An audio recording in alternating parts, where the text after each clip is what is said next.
समर्थ सद्गुरु श्री गजानन महाराज आदिशक्ती सद्गुरु तुकाराम छत्रपती शिवाजी महाराज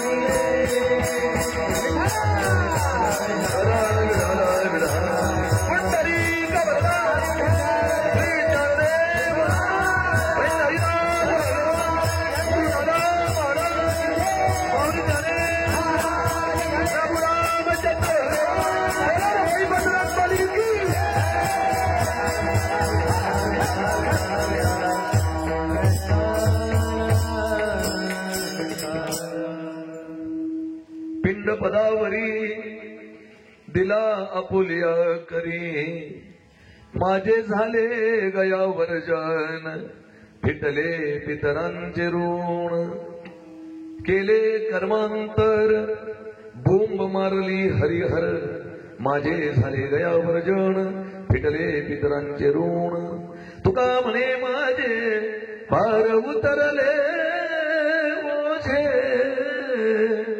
माझे झाले गया वर्जन फिटले पितरांचे ऋण विठाल विठाल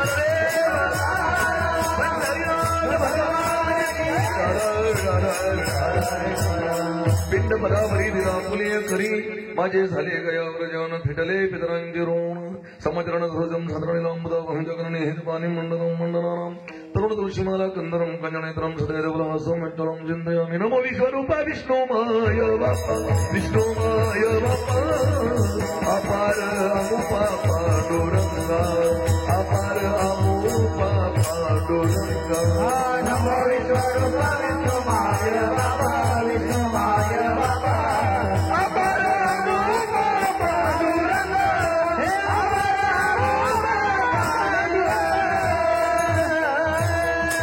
नमो ज्ञानेश्वर सुपंदेव मुक्तबाई नमो त्रिभुवन पवनी अध्यत्रयजने देवांची हातद्वलधाम मेम शेलावते हम देवल कुशानंदाय नामाग्रगण्यम सकल गुंडिदहनं बाडाराणामदेशम रघुपति प्रिय भक्तम वातजातम नमामि श्री गुरु हस्ते गुरु अर्चन करतामध्ये हिलमंदा श्री गुरु विठ्ठल भावी बंदा दाकुतिने परमानंदात्म रूप गणेश केल्यास प्रण सकल विधांचाधिकरण त्याचे वंदू श्री चरण श्री गुरु नमस्कारून यथा अभिनव विलासिनी चातुर्यार्थ कला कामिनी रे श्री शारदा विश्वमोहिनी नबिलिमिय नमो जन्मभूमी जिथे जन्मलोमी नमो कर्मभूमी जिथे वारलोमी नमो राष्ट्रभूमीच्या सर्व कामी जिजो देव माझा प्रभू प्रार्थ तुम्ही वर्णनामृत संगनामरसानम नंदसामपे मंगलानांच्या करतार वंदे वाणी विनायक कृष्णम नारायण वंदे कृष्ण वंदे प्रियम कृष्णम देवाय वंदे कृष्ण वंदे बुधां सुदम माझी वाणी तुझे वर्णी गुणनाम माझी वाणी तुझे वर्णी गुणनाम माझी वाणी तुझे वर्णी गुणनाम माझी वाणी तुझे वर्णी गुणनाम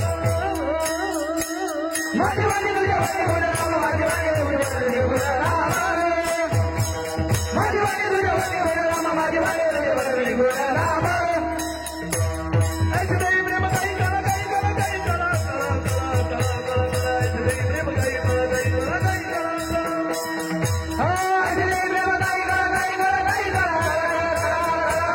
ऐसे देवी प्रेम काही करा काही करा काही करा माझी वाणी तुझे वर्णी गुणनाम माझी वाणी तुझे वर्णी गुणनाम माझी वाणी तुझे वर्णी गुणनाम माझी वाणी तुझे वर्णी गुणनाम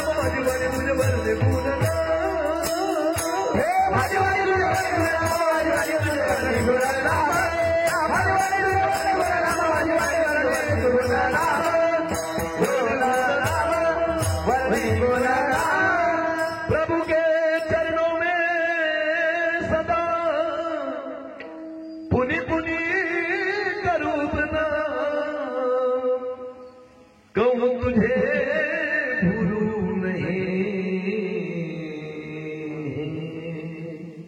मेरे प्रियतम भक्ति भक्त भगवंत गुरु चतुर नाम वपु एक इनके भगवंदन करू ना सत विघ्न अनेक प्रथम ही गुरु को शीशन आनंद घे हरि चरणों में ध्यान लगाऊं प्रथम ही गुरु को शीश नमाऊं हरि चरणों में ध्यान लगाऊं मंगल भवन अमंगल हारे जब उजुल करता जल विहारे राम दिया राम दिया राम रे काय माझी वाणी मानन संतोष रंजो चित्ताशी अकुलिया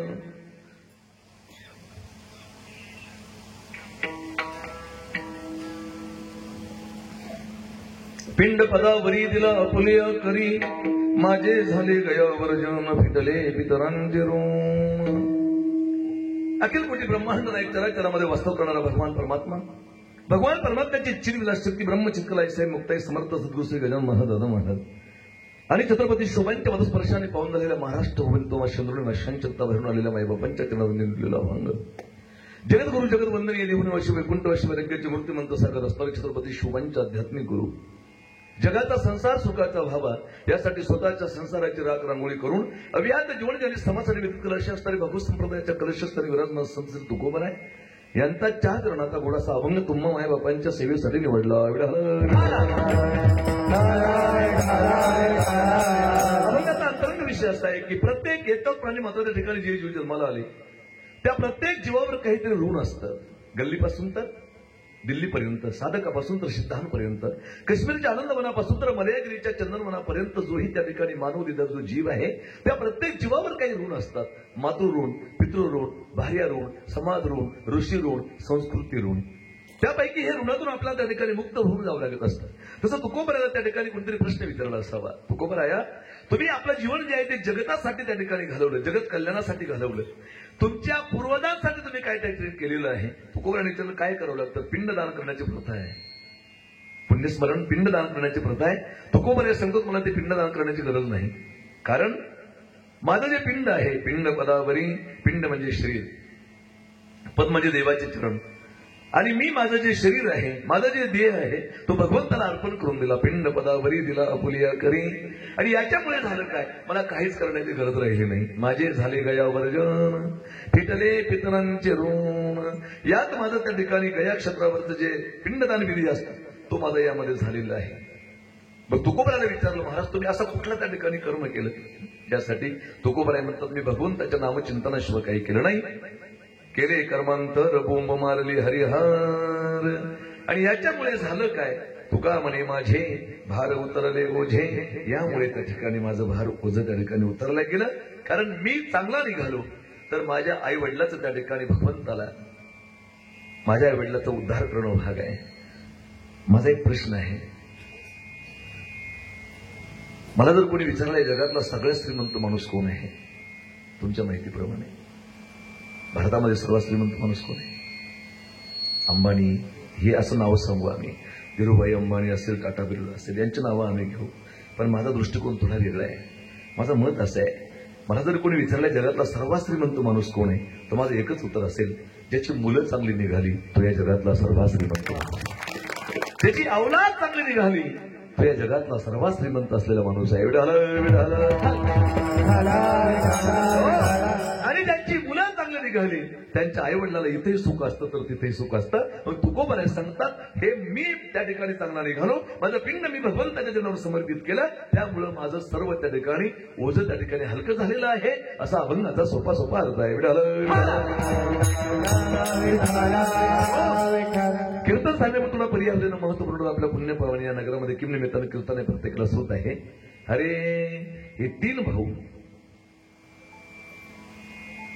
तुलसीदास छऊलालजी शिंदे, संजय छऊलालजी शिंदे आणि कैलास छऊलालजी शिंदे यांचे वडील छऊलालजी पर्वतजी शिंदे त्यांच्या मातोश्री रुक्मिणीबाई चबुलालजी शिंदे यांच्या पुण्यस्मरणार्थ या कीर्तनाचं आयोजन या ठिकाणी केलेलं आहे.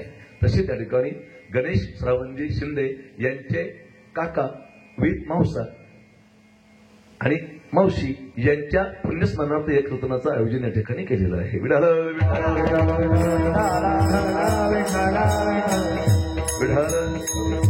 आता ते माझ्या पाठ झालं. तुम्ही मला अजून 5 वर्षांनी विचारलं मी नाव तुम्हाला क्लिअर सांगून ऐका.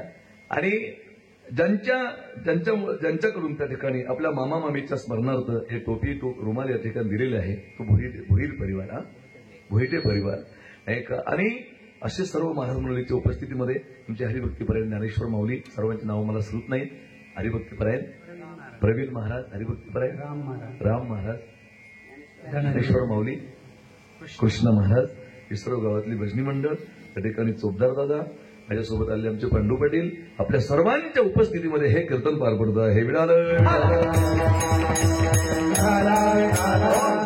खरं तर एवढ्या अर्जंट तारीख देणं त्या ठिकाणी शक्य होत नाही. तुम्हाला खोटं वाटेल, या महिन्यातलं माझं हे 43वे कीर्तन आहे. आणि आजचं जे कीर्तन माझं जिथं आहे ती पत्रिका माझ्या सोबत आहे व्हॉट्सअपला.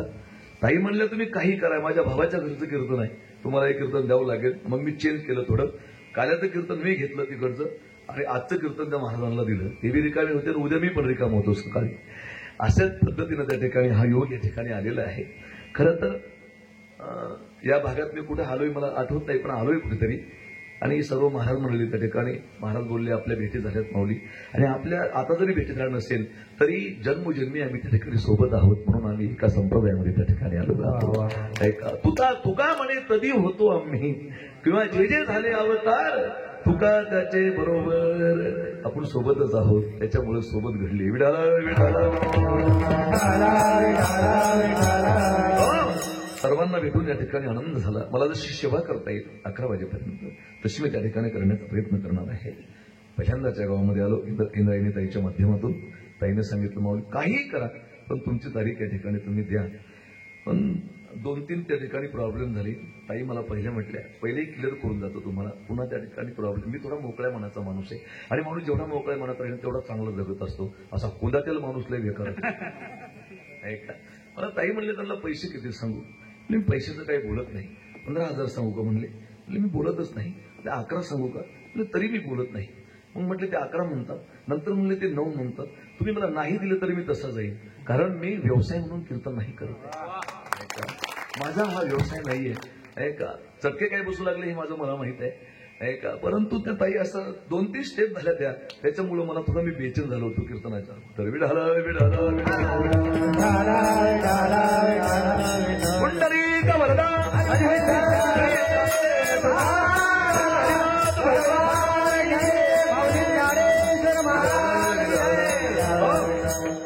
मला मी कुणाला काही बोलत नाही, पण जेव्हा एखाद्या वेळेस माणसं माझ्या संस्थांवर येऊन जातात तेव्हा त्यांच्याच मनात येतं आपण चुका केल्यात नाही का. असं आई बाबांच्या पुण्यस्मरणार्थ या कीर्तनाचं या ठिकाणी आयोजन या ठिकाणी त्यांच्या मुलांनी केलेलं आहे. खरं तर मला आल्याला कैलास दादा बोलले की माऊली 3-3 महिन्याच्या गॅपमध्ये त्या ठिकाणी आई बाबा आणि काका गेले. खरं तर या जगामध्ये मृत्यू रोखता येते. जातस्य धरून मृत्यू धरून जन्म मृतशेचे तस्माद परिहार्यर्थे न तुम शुचितु मरहशी उपजेते नाशे नाशिले ते पुनरपि दिशे हे कटिका यंत्रदेशे परिभ्रमे का. या जगामध्ये कोणीच राहायला आलेलं नाहीये. मी एक शेर वाचला होता कुठेतरी, कीर्तनात शेर म्हणू नये कारण हे 16 शेर आहे, पण सहज आठवलं म्हणून सांगतो तुम्हाला की प्रत्येकाला जायचं आहे ऐका. एक नाही उरू आले जमका जब तराकाबे तो का जरा लड़काबे नौबी मरगे 10 मरगे मरगे 88 33 कोटी देवता मरगे पड़े काल की फांसी फिर मरे पैगंबर मरगे मरगे जिन्ना जोगी जपी तपी सन्यासी मरगे मरगे हकीम रोगी 3 लोकों पर छत्र विराजे लुटा कुंज बिहारी कहत कबीरा सोबी मरगे रहतो कोण बिचारी जमका जब तराकाबे तू क्या जानी लड़काबे. मी काय म्हणलं बऱ्याच लोकांना कळलं नाही. याचा थोडक्यात अर्थ असा आहे सगळे मेले सगळे मरणार आहे. आजा मेला पंजा मेला बाप मसना गेला. एक फार गोड श्लोक शेर माझ्या वाचण्यामध्ये आला की जब हम घर से निकले तो दिल में कुछ अरमान थे. माणसाच्या घरीचा भरोसा नाही तुम्हाला सांगतो. आणि फार मोठं शहरानं फार गोड लिहिलेलं आहे. जब हम घर से निकले तो दिल में कुछ अरमान थे. माणसं जेव्हा सकाळी घर सोडतात ना तेव्हा पूर्ण प्लॅन करून जातात दिवसभराचा. याला फोन पे टाकायचे, त्याच्याकडून फोन पे बोलवायचे, याला असं करायचे, त्याला तसं करायचं, इथं जायचंय तिथं जायचंय. पण ते त्याच्या हातात हे सगळं कसं करून घ्यायचं म्हणून त्या शायरानं फार सुंदर त्या ठिकाणी म्हटलेलं आहे. जब हम घर से निकले तो दिल में कुछ अरमान थे. सामने जब देखो तो सब कब्रिस्तान ही कब्रिस्तान थे। जब हम घर से निकले तो दिल में कुछ अरमान थे, सामने जब देखा तो सब कब्रिस्तान ही कब्रिस्तान थे। कब्रिस्तान में चलते चलते एक हड्डी पर पांव गिरा, उस हड्डी के बयान थे, जरा संभाल के चल नादान, एक दिन हम भी तेरे जैसे इंसान थे। पागल सारखं करू नकोस, प्रत्येकाला त्या स्टेपला जावंच लागणार आहे एक दिवस।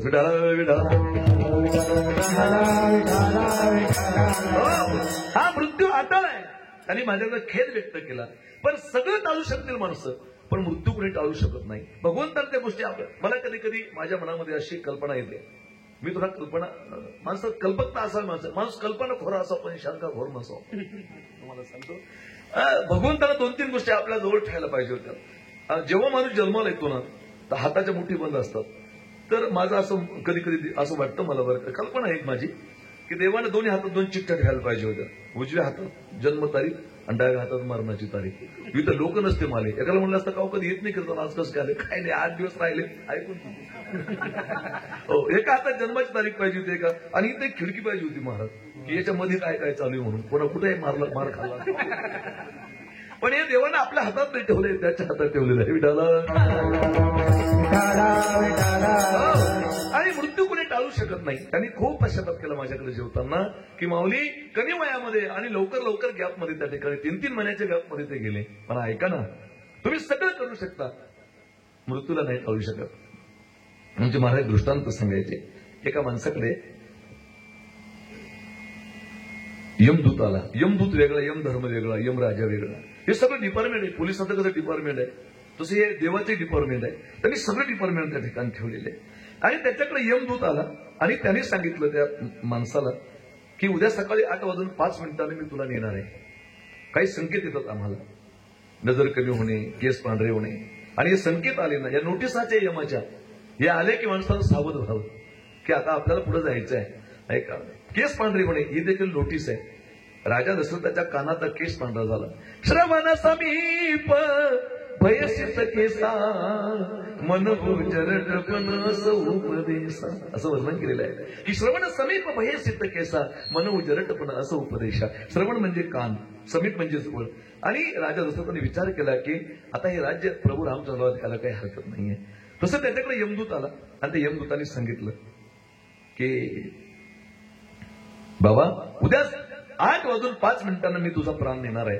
तुला रात्रीतून काय खायचं, काय प्यायचं, कोणाचे द्यायचे, कोणाचे घ्यायचे, कोणाला 3 न वाटलेले, कोणाला 5 न वाटलेले, कोणाला 2 न दिलेले आहे, कोणाला फ्री मध्ये दिलेले आहे, ते सगळं त्या ठिकाणी ऑब्झर्व करून घे रात्रीतून। सकाळी 8:05 तुला जायचंय। तेवढ्यात त्यांनी सांगितलं, तिथं वशिला चालत नाही। त्यांनी सांगितलं असं काय करू यमा, अरे लहानपुरीचं लग्न राहिलं अजून, असं नको करू ना।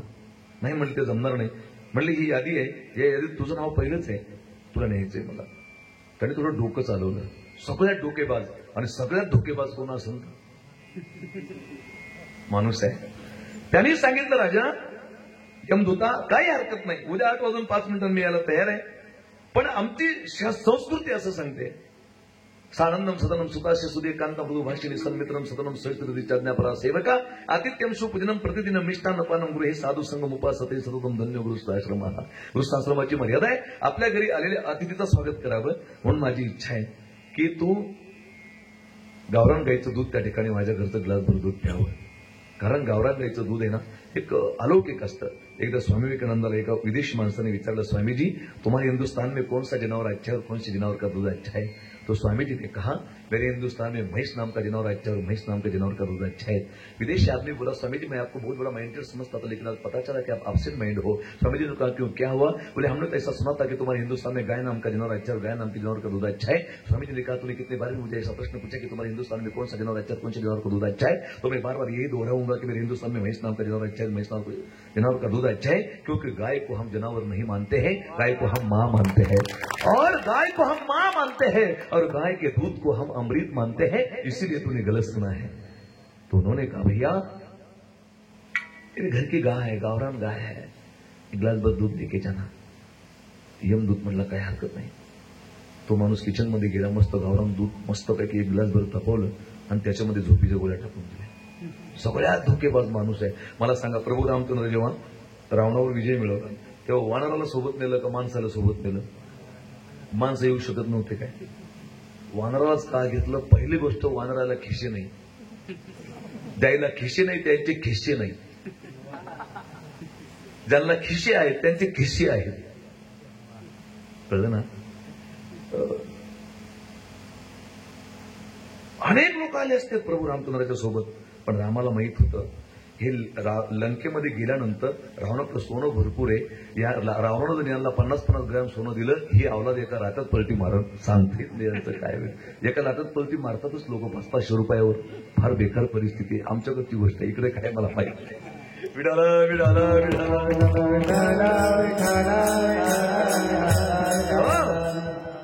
पण माणूस धोकेबाज प्राणी आहे. त्याने झोपेच्या गोळ्या टाकल्या त्याच्यामध्ये, ऐका ना, आणि त्याला दिलं. त्याने ते दूध पिलं. अवघ्या 15 मिनिटं त्याला झोप लागून गेली. आणि मग यानं ती यादी घेतली. याची यादीत किती नंबर होता? पहिलाच नंबर होता. त्याने व्हेटनर घेतलं आणि ते नाव फोडलं, सगळंच खाली लिहिलं. तो म्हणलं अख्खा मालेगाव तालुका लांब होईल पण आपला नंबर नाही लागला. आणि याची 2-3 घंट्यानं झोप झाली यमदूताची. ते फ्रेश होऊन उठलं. खरं तर माणसाची झोप चांगली झाली की माणूस चिडचिड करत नाही. 2च लोक सुखी येतात. जो लॅट्रिन मधून 2 मिनिटात बाहेर येतो पोट मोकळं होतो, आणि दुसरा एक माणूस सुखी ज्याला पडल्या पडल्या झोप लागते तो. आणि ज्याला झोप लागत नाही तो किती श्रीमंत असतो त्याला दरिद्री कोणीच नाही, तुम्हाला सांगतो. ते आमच्या वारकऱ्यांकडे आहे. माऊलीच्या सोहळ्यामध्ये त्या वडाच्या झाडाखाली पडला की गेला झोपी. आणि तुम्हाला सांगतो त्या यमदूतीतले खुश झाले. म्हणले राजा सगळे हे आत्मे वो परीक्षाने मी खुश केलंस, तुम्हाला प्रसन्न झालो मी तुझ्यावर. एवढी शांत झोप मला कधी लागली नाही. तुझ्यावर प्रसन्न झालो. म्हटलं काय मागणार आहे मला? म्हणले काय अमर तर करू शकत नाही. नाही म्हणले मी अमर नाही करू शकत तुला, पण माझ्या आता जेवढा पावर आहे तेवढा वापरतो. या यादीला सुरुवात मी खालून करतो. हे म्हणलं आता काही खरं नाही, मला बरोबर 8:05लाच जायचं आहे. तुम्हाला जेव्हा नाही का कोणीच राहायला आलं नाही. एरते पामर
खास बोलवली. आणि खरं म्हणजे फ्रेश स्वभावाचे. एक सांगू का, नवीन महाराज नवीन भागात गेला आणि ते नवीन महाराजला भेटले. असे पाहतात ते एकमेकांना त्याच्या एका भीतीवर 2 बोके अटकले. पण हे सगळे फ्रेश माणसं भेटले वगैरे. थोडा फ्री स्वभावाचा माणूस आहे. आणि खरं सांगू का, हे हा फ्रीपणा असावा प्रत्येकामध्ये. माझा मेन विषय मृदंग आहे महाराज. मी सुरुवातीला मृदंग वाजव काही दिवस, पण नंतर विचार केला मी लोक वाजवून घेतात काढून देतात, मी ट्रॅक बदलला नंतर. आणि सगळे फ्रेश. तुम्हाला इतका दमून थकून आलो होतो मी. दररोज कार्यक्रम चालू आहे. रात्री आम्हाला 2-3 वाजले घरी यायला. आणि मग रात्री 3 जरी वाजले तरी मी सकाळी 4:30ला रेडी असतो. तुम्ही पाहत असेल व्हॉट्सअप फेसबुकला कधी कधी. एक अशी फ्रेश असं फ्रेश वाटलं मला तुम्हाला सर्वांना भेटून. शास्त्रकार फार सुंदर सांगतायत की ना गुणी गुणन व्यक्ती गुणी गुणीशु मत्सरी गुणीची गुण दाखवीची विरला सर्व जना, असं गोड वर्णन केलेलं आहे. ना गुणी गुणीनं व्यक्ती गुण नाही त्याला गुणाचं काही वाटत नाही, पण गुणी गुणीशु मत्सरी गुण असून गुणवानाचा मत्सर करतो. पण गुणीचे गुण रागीचे रागी म्हणजे प्रेम, पण गुण असून गुणवानावर प्रेम करतो विरला सर्व जना. अशी माणसं खूप विरले असतात. ऐका खूप सुंदर घट पडली. गायक खूप सुंदर त्या ठिकाणी आनंद वाटला मला. सिस्टम पण चांगले, पण थोडा मोकळा म्हणा आवाज त्यांचा. आणि ऐका, आणि सिस्टमचा थोडा हौशी माणूस आहे मला. लय दिवस मी अगोदर स्वतःच घेऊन माझ्या तो घामा गाडी होती, मी स्वतःच घेऊन फिरलो. माझी सिस्टम सोबत असायची माझी. आणि विशेष सांगू त्यातला एक मधला मार्ग वावरीतून घेतली होती. आणि हाऊस म्हणल्यावर माणूस लोकांना हाऊसच्या औषध काय बी करून टाकलं. आपण चांगलं गोष्ट वावर ऐकलं. लोकांना 7-12 कोऱ्या केल्या द्या गौतम पाटला नानामध्ये. आपण परमार्थात गमवलं तर काय विडाला येथे नाही उरो आले अवतार येरते पामर जीव केते. महाराज सांगतात इथं कोणी राहायला आलं नाही, पण जे गेले त्याच्यासाठी काही गोष्टी कराव्या लागत असतात नाही का. त्यासाठी काही गोष्टी आणि काही कर्म त्या ठिकाणी आम्हाला सांगितले. मृत्यू प्रत्येकाला आहे. 16 संस्कार सांगितले आमच्या धर्मामध्ये नाही का. 16 संस्कार. पहिले नाही का गर्भाधान संस्कारापासून अंत्यविधी, अंत्यविधीनंतर पुन्हा त्या ठिकाणी काही परत विधी सांगितल्या. अंत्यविधी झाला, अंत्यसंस्कार झाले की नंतर काय असतं रक्षविसर्जन. रक्षविसर्जन झालं की 10वा झालं की 13वा झालं की नाही आमच्याकडे 14वा करायचे. गोड जेवण म्हणायचे त्याला. मी पाटील समाजाचा माणूस आहे नाही का. आमच्याकडे गोड जेवण करायचे. म्हणजे 13व्याला आमच्याकडे बरेच लोक जेवण करत नाही. 13व्याला खात नाही आमच्याकडे काही लोक. इकडे आहे का तसं पद्धत? 13व्याचं जेवत नाहीत आमच्याकडे काही लोक. झोमतं द्यायला ते जेवण. फ्रीज मधल्या माश्या चालतात 8 दिवसाचं खायला. काय परिस्थिती आहे मला. इकडे नाही तसं काही पद्धत. 13व्याला जेवतात सगळे लोक. धन्यवाद आहे तुम्हाला. मी बी काही जास्त बारीक. आम्हाला संतांनी 2 विटाळ सांगितले नाही का. परद्रव्य परणारी याचा धरी विटाळ. याच्यापेक्षा मोठा विटाळ कुठला नाही त्या ठिकाणी. आणि मग ते 14वा, मग नंतर मासिक श्राद्ध, वार्षिक श्राद्ध, पाक्षिक श्राद्ध हे श्राद्ध त्या ठिकाणी. परंतु त्या ठिकाणी प्रथम वर्ष श्राद्धाची पूजा व्हायलाच पाहिजे. प्रथम वर्ष श्राद्ध का? त्याच्या पाठीमागचं कारण आहे. मुस्लिम समाजामध्ये तिथं मुस्लिम समाज आहे पाठवून देऊ का मग? ठीक आहे. त्यांच्याकडून नियम शिकतो महाराज माणूस. म्हणून म्हटलं मुस्लिमाकडून नियम शिकण्यासारखे. त्याच्यामुळे बोललो मी खुनशी भावने नाही बोललोय हा विषय. कारण त्यांचा तरुण वर्ग जरी असेल तरी त्याला इतकी दाढी ठेवायची लाज वाटत नाही, गोल टोपी घालायची लाज वाटत नाही. आमच्या अवलादीला गंध लावायची लाज वाटते. हे दुर्दैव आहे. म्हणून त्यांच्याकडून काही गोष्टी शिकण्यासारख्या आहे म्हणून बोललो. मुस्लिम समाजातून अजून बऱ्याच गोष्टी शिकण्यासारख्या आहे. बाजार कुठला आहे तुम्हाला? मालेगावचा बाजार आहे. तुम्ही आतापर्यंत असं पाहिलं का मुस्लिम समाजाचा जो माणूस आहे त्यानं बाजार केला, बाजार केला, तिथं दारू पिलं, जास्त झाली दारू आणि तो बाजारपट्ट्यामध्ये त्या ठिकाणी दारू पिऊन पडला आणि तो बाजार तसाच तिथं पडला. असा एखादा मुस्लिम तुम्ही आतापर्यंत पाहिलाय काय? आपले आहेत ना. म्हणून म्हटलं मी त्यांच्याकडून काही शिकण्यासारखं आहे. पुन्हा सांगू तुम्हाला. एखादा मुस्लिम समाजाचा माणूस मोटरसायकलवर आपल्या बायकोला मुलाबाळाला घेऊन चालला. रस्त्यानंतर त्याला देशीदारूचं दुकान दिसलं. त्याने तिथं गाडी रोडवर थांबवली. बायको गाडीजवळ उभी केली. दुकानात घुसला. एक टॅप मारली. तोंड पुसत बाहेर आला. असा एखादा मुस्लिम तुम्ही आतापर्यंत पाहिला? आपले. दुसरा एक मुद्दा आहे. किती श्रीमंत मुस्लिम समाजाचा माणूस असला तरी ओपन मंडप लावून लग्न केलं व्याजान पैसे करून. आपले. भावबंद जिजीवर असं लग्न करीन नंतर जाईल थोडी नवरीला तिकडे. किती मुस्लिम समाजाचा लाडका मुलगा असेल त्याच्या लग्नामध्ये त्या ठिकाणी त्यांनी डीजे लावला आणि नाचले. ते असं पाहिलं कधी? महिला नाचल्या असं कधी पाहिलं तुम्ही? मुस्लिम समाजाच्या लग्नात डीजे लावून महिला मंडळ नाचलं असं पाहिलं कधी? आपले. म्हणून म्हटलं त्यांच्याकडून शिकण्यासारखं आहे. अजून एक गोष्ट त्यांच्याकडे ऑब्झर्व करण्यासारखी आहे. मुस्लिम समाजामध्ये आतापर्यंत कुठल्याच महिलेची प्रेत यात्रा सर्वांसमोर नेल्या गेली नाही. तुम्ही बघा, ऑब्झर्वेशन करा. कारण ते रात्रीला दफनविधी करतात. त्या महिलेचं जीवनभर सुद्धा ती अंग झाकून राहते आणि मेल्यानंतर सुद्धा त्या ठिकाणी तो दफनविधी तसाच त्या ठिकाणी केला जातो. आमच्या माऊल्या कशा कशा कपडे घालू लागले हे कीर्तनात सांगण्याचा विषय नाही. या बऱ्याच गोष्टी त्यांच्या शिकण्यासारख्या आहेत. दुसरा मुद्दा त्या ठिकाणी असा आहे की मुस्लिम समाजात कोणी मेलं तर रडत नाही आपल्या इतकं. आपल्या एवढं रडत. त्याच्या पाठीमागं लॉजिक आहे. का रडत नाही? आमच्या समाजात सुद्धा कोणी जर वारलं तर रडू देत नाही. मुली बारी येतात, रडू नको बाई. रडलं तर काय होतं? त्या आत्म्याला त्रास होतो. त्याचं कारण असं आहे की जोपर्यंत ती व्यक्ती खुटवलेली असते, आमच्याकडे खुटवणे म्हणतात त्याला, इकडे काय म्हणतात, ती व्यक्ती खुटवलेली असते घरामध्ये, तोपर्यंत त्या व्यक्तीला सगळं कळतं. हा आवाज कोणाचा आहे? माझ्या घरात मरून द्या का कोणाच्या घरात कोणाला जाऊ द्या नाही का. हा जो मोठा आवाज आहे या माझ्या लेकी आहे. हा थोडा कमी आवाज आहे या माझ्या पुतण्या आहे. हा दबका आवाज आहे या माझ्या सुना आहे. ज्यांचा आवाजच नाही त्या गावातले बाई आहे. असं त्या ठिकाणी कळतं. ते सगळं त्या व्यक्तीला सगळ्या जाणीवा होतात आणि म्हणून तिथं रडू देत नाही. आणि मग झाला प्रेत रूप शरीराचा भाव लक्ष्यला ठाब स्मशानीचा धनानी भूमपशिवश्य गोष्टी भार्या गृहद्वारे जन स्मशान देशतायाम परलोक मार्गे कर्मानुगो गच्छती जीव एकहा. आणि मग मेल्यानंतर त्या ठिकाणी त्या व्यक्तीला अग्निदाब दिला जातो, अंत्यविधी. आणि मग जेव्हा अग्नी दिला जातो तेव्हा 5-10 मिनिटांमधून त्या चित्तेतून फाटकन असा आवाज येतो. तो कशाचा आवाज असतो दादा? बरोबर आहे, कशाचा? कवटी फुटली म्हणतो आपण. जोपर्यंत ते कवटी फुटत नाही ना तोपर्यंत त्या मृत व्यक्तीच्या शरीरामध्ये धनंजय नावाचा प्राण वास करतो. 5 प्राण आहे, 5 उपप्राण आहे. तो धनंजय नावाचा प्राण वास करतो. आणि मग तो धनंजय नावाचा प्राण या 10व्या दरवाजातून त्या ठिकाणी बाहेर आला की त्या घरामध्ये स्थित होतो. पण लोक म्हणतात त्या ठिकाणी इथं समई लावा, दिवा लावा, गरुड पुराण लावा. आणि मग रक्षा विसर्जनाच्या दिवशी तो जो आत्मा असतो तो त्या दरवाजापर्यंत येतो. रक्षा विसर्जन झालं की बाहेर येतो आणि 10व्याचं त्या ठिकाणी पूजन झालं की तो अंतरिक्षामध्ये असतो. अंतरिक्षामध्ये 1 वर्ष त्याच्या कर्माचा लेखाजोखा चित्रगुप्त त्या ठिकाणी लिहितो. आणि 1 वर्षानंतर प्रथम वर्ष श्राद्ध झालं की मग ती व्यक्ती कर्माचे सुख दुःखाचे फळ भोगण्यासाठी त्या ठिकाणी मुक्त होते. याच्यासाठी वर्ष श्राद्ध करण्याची त्या ठिकाणी आमच्या समाजामध्ये प्रथा आहे. त्यासाठी हे दरवर्षी केलं पाहिजे. आता काही लोक याला अंधश्रद्धा समजतील. ऐका ना, माझा एक मित्र अमेरिकेत राहतो, त्याला मी 8 दिवसातून एकदा फोन लावतो. काही वायरलेस वगैरे नसताना त्याच्या नावाचं बटन दाबलं की बरोबर तोच करोडो अगणित लोक आहेत तोच फोन उचलतो. तसं तुम्ही ज्यांच्या नावाचं श्राद्ध कर्म कराल त्यांच्या आत्म्याला निश्चित शांती त्या ठिकाणी मिळते. हे आमचं हिंदू धर्माचं लॉजिक आहे. आता काही लोक हे बी मानायला तयार नसतील तर मग माझं असं मत आहे, मांजर आडवी गेले काय होतं? नक्की होतो? माझ्या मतानं नाही होत. अशा 50 मांजरी आढळलं काही होणे, पण गावातला एखादा माणूस आढळला, मांजर आडवी गेल्यावर काहीच होत नाही. पण तरी बी अजून लोक असे मांजर आडवी गेली की थांबतात, दुसरा माणूस जाऊ असतो म्हणजे तू गुत.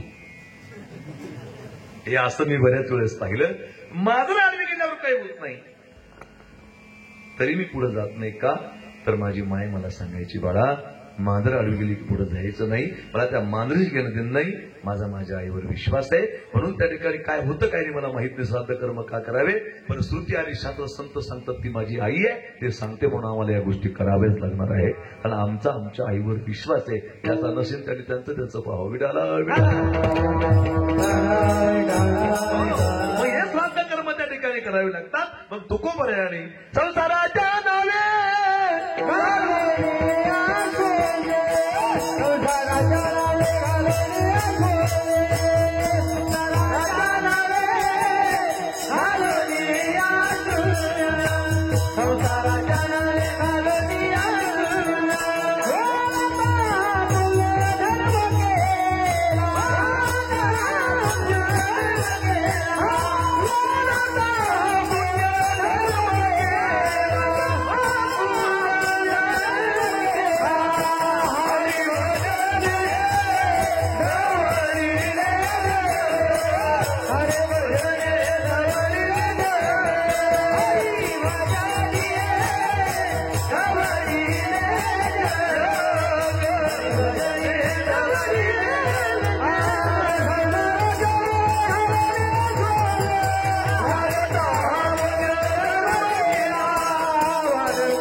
हरी भजने ध्वनिले जग. मग तुकोबराने विचारलं, तुम्ही जगतासाठी जगत आहात, तुमच्या पूर्वजांच्या उद्धारासाठी तुम्ही काय केलं? तुकोबराय म्हणतात मला काही करायची गरज नाही. काय कारण? अभंगाचं पहिलं चरण.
पदावरी दिला बोलिया करी. हरे तुकोबराय सांगतात थोडा घेऊन द्या. मी माझं पिंड भगवंताच्या पदावर अर्पण केलं. पिंड पदावरी दिला बोलिया करी. पिंड म्हणजे शरीर आणि पद म्हणजे देवाचे चरण. समचरण सर्वजम साम्राणीला मुलांनो, त्या चरणावर मी माझं पिंड अर्पण करून दिलं. आणि ज्यानं त्याच्या चरणावर पिंड अर्पण करून दिलं तो समर्पित आहे. अरे रामायणामध्ये गोड कथा येते. सरळ रामायण झालं. खरं तर आम्ही भाग्यवान आहेत महाराज. एक सांगू का, एक वाक्य समजलं तो फार गोड आहे.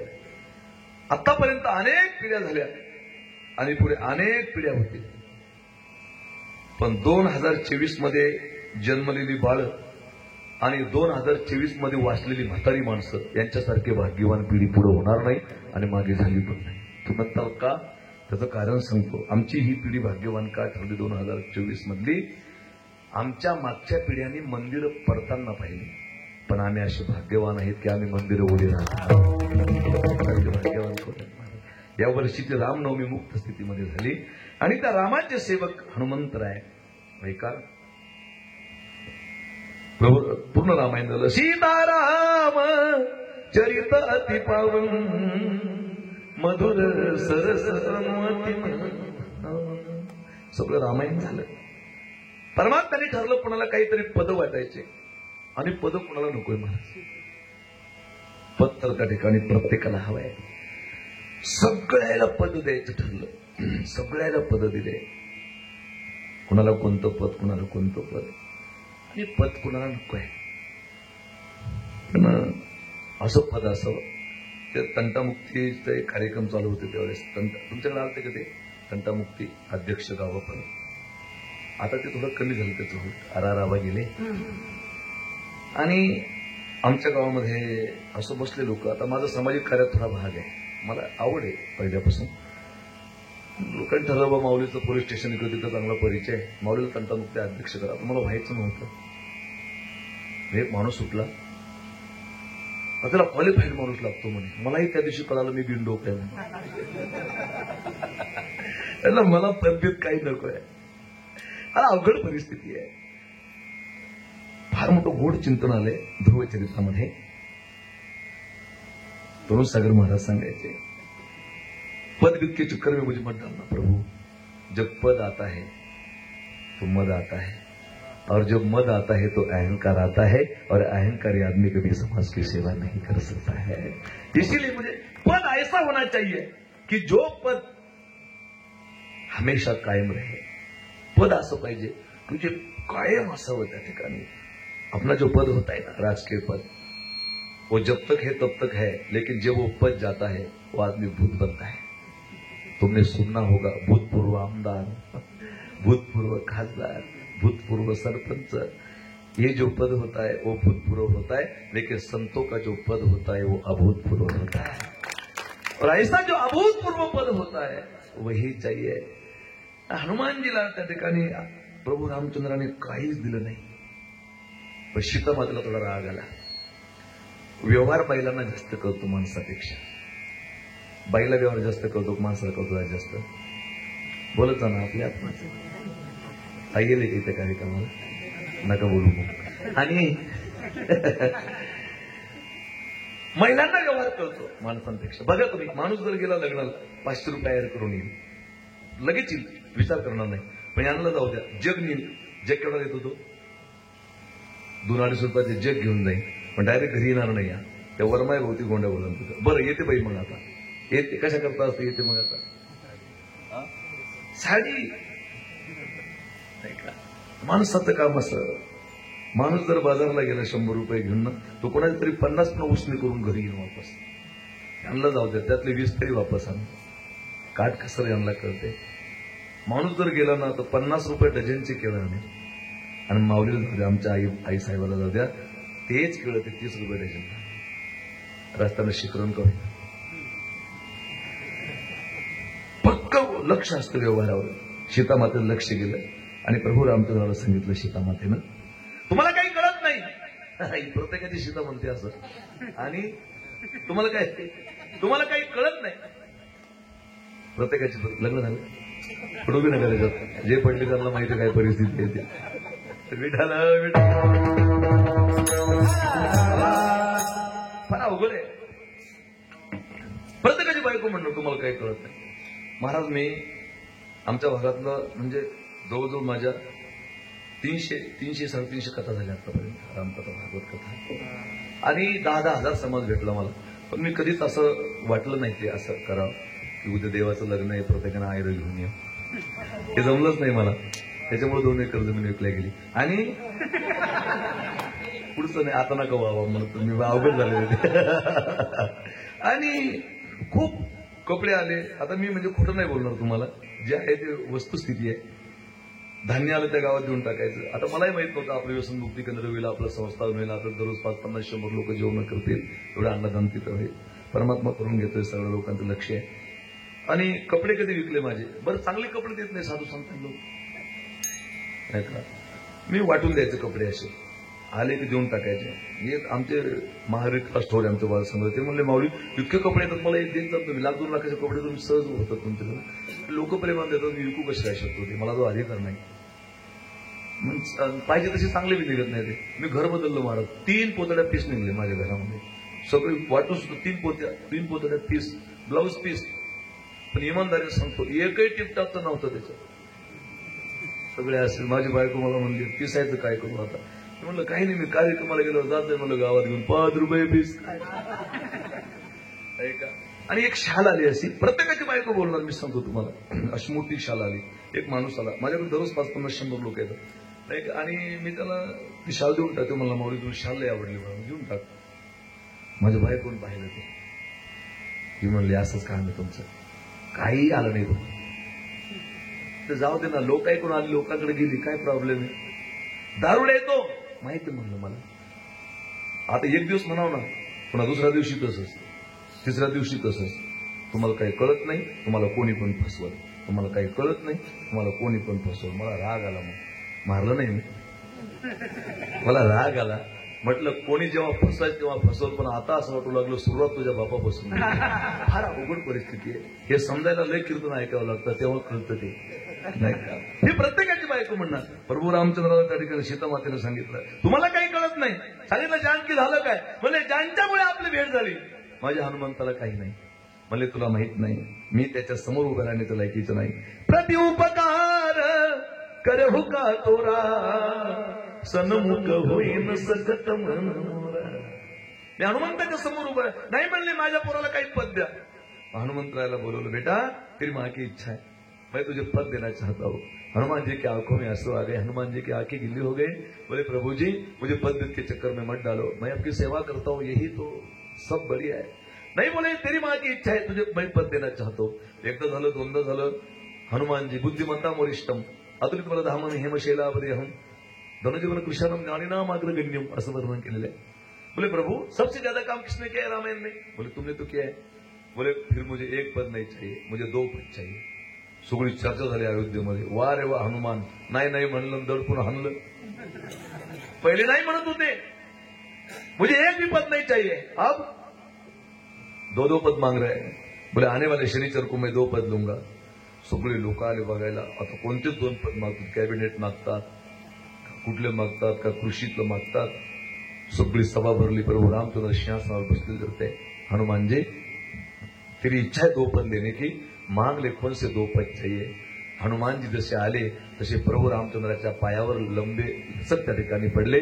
पूर्ण शरीर पायावर अर्पण केलं आणि सांगितलं मुझे ये 2 पद चाहिए, क्योंकि ये 2 पद से ही मेरा कल्याण होगा. और अपना जो पिंड था राम जी के चरण में समर्पित कर दिया.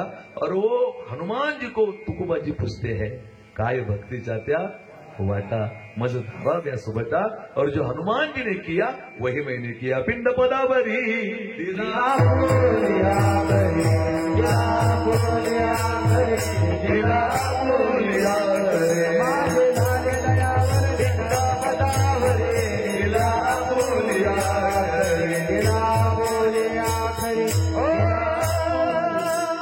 पिंड पदावरी दिला फुलिया करी.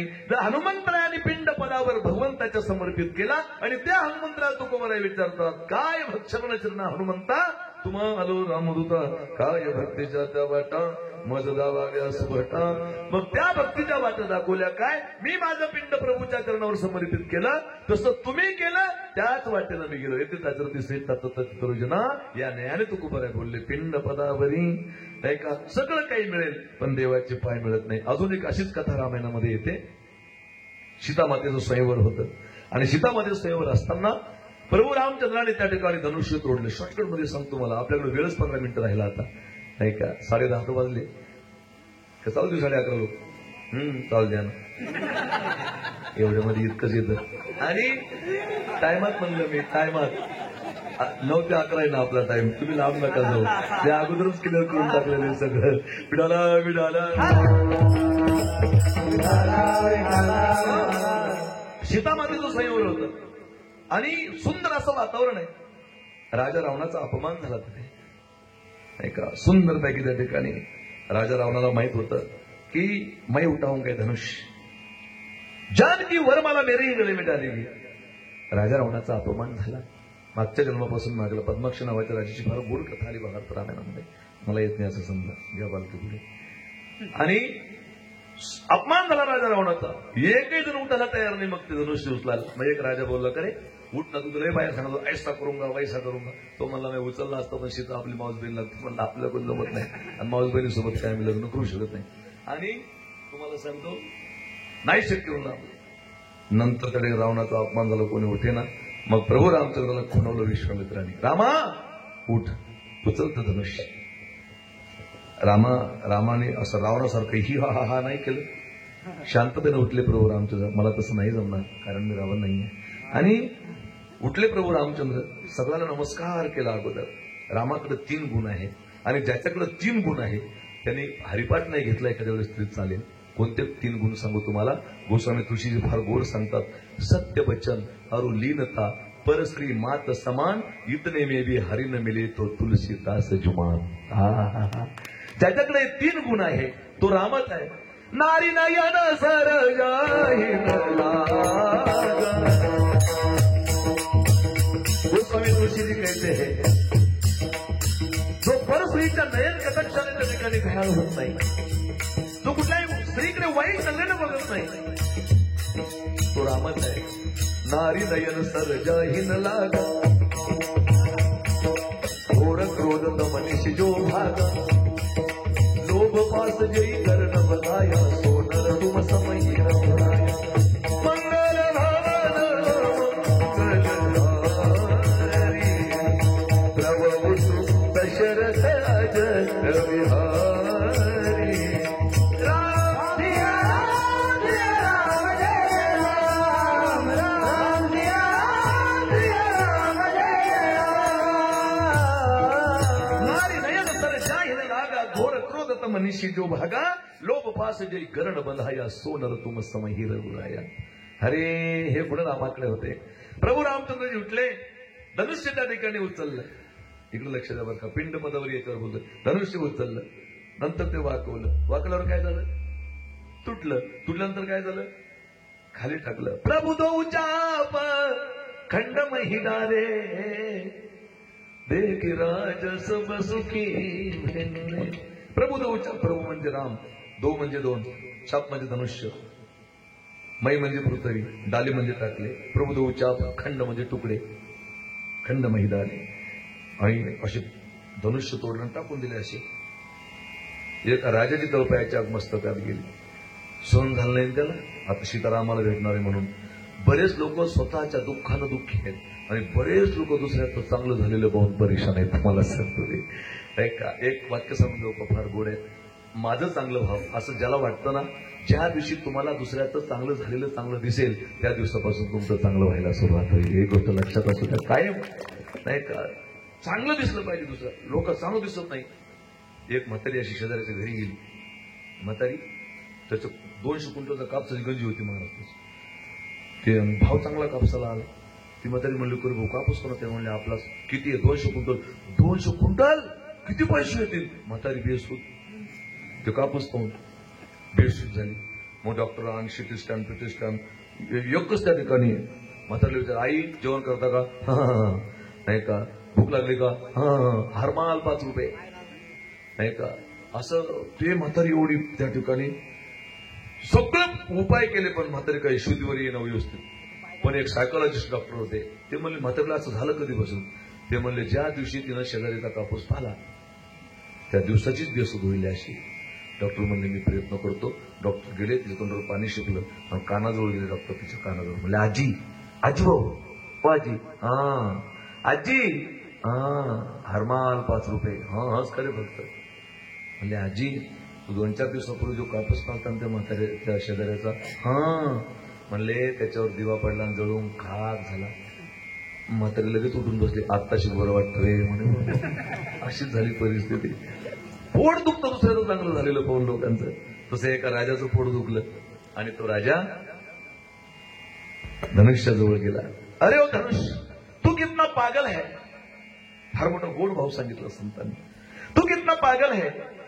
धनुष्य ने कहा कि भाई क्या हो गए. बोले अरे राम ने तुझे तोड़ा और फेंक दिया. हमारे हाथ से टूटता तो तेरी पूजा करते. हमारे हाथ से टूटता तेरी पूजा करते हम, लेकिन राम ने तुझे तोड़ा और फेंक दिया. धनुष्य ने कहा ओ राजा तू ज्यादा टेंशन मत ले. मैं कितना भाग्यशाली हूं और मैं टूट गया हूं. क्यों पता है? सुन, राम ने मुझे देखा उसका मुझे गम नहीं. राम ने मुझे हाथ लगाया उसका मुझे गम नहीं. राम ने मुझे उठाया उसका भी मुझे गम नहीं. राम ने मुझे टेढ़ा बनाया उसका मुझे गम नहीं. राम ने मुझे तोड़ डाला उसका भी मुझे गम नहीं. क्यों पता है? तोड़ा लेकिन तोड़कर डाला कहा तो अपने चरणों के पास डाला. मेरे जैसा भाग्यशाली दुनिया में दूसरा तोड़ नहीं सकता है. और मैं ही चरणों के तरफ गिर गया. पिंड पदावरी दिला अपुलिया करी. सब कुछ मिलता है लेकिन मेरे प्रभु के चरण तो कभी किसी को नहीं मिलते हैं. वो मुझे मिल गए. मेरे जैसा भाग्यशाली कौन होता है? और जो परमात्मा के चरण के ऊपर अपना पिंड समर्पित करता है बहुत बड़ा भाग्यशाली होता है. तुकोबाजी कहते वही मैंने किया. पिंड पदावरी दिला विठाला विठाला. आणि याच्यामुळे झालं काय? अभंगाचं दुसरं माझे झाले, माझे झाले गयावर जन. माझे झाले, माझे झाले गयावर जन.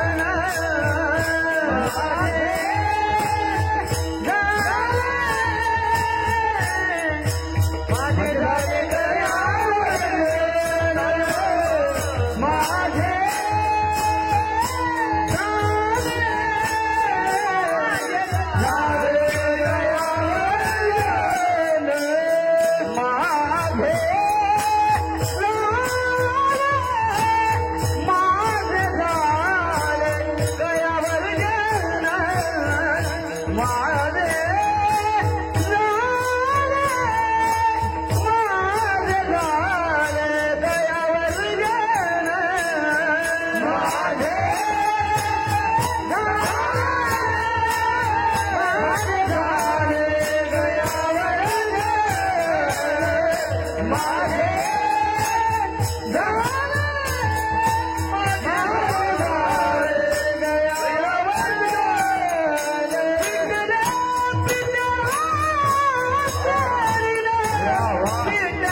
गोड आहे सगळे.